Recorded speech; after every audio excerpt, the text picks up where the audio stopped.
gönlümün her tarına bağlap beni. Gecelerine düşlerimden çıkmayan gülüm. Yadımda mı yağışlığın gördüm men seni.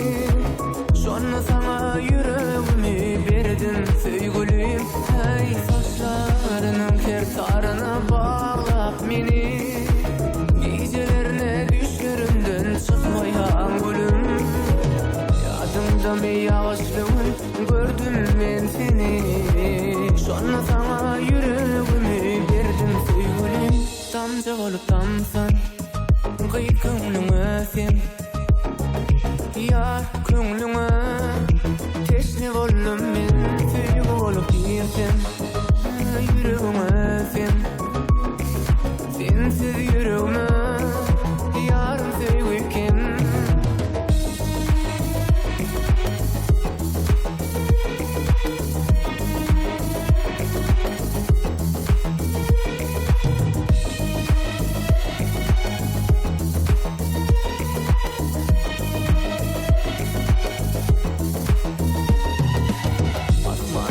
Göz yaş döktü menin halıma.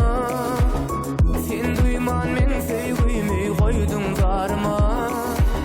Mayıl bolup saçlarının her tarına.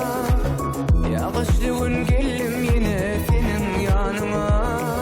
Atman görüp göz yaş döktü menin halıma. Sen duyman men sevgimi koydun garıma. Mayıl bolup saçlarının her tarına. Yağışlı gün geldim yine senin yanına. Damca bolup damsan kıyık köňlüňe sen.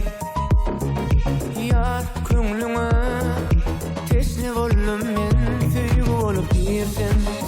Yüreğime sen, sensiz yüreğime yarım süýgü kim?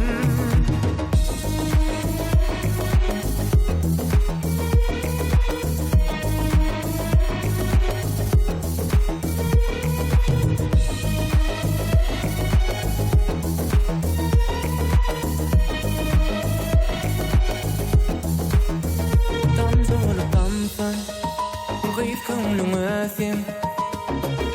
Yar köňlüňe teşne boldum men süýgü bolup girsem.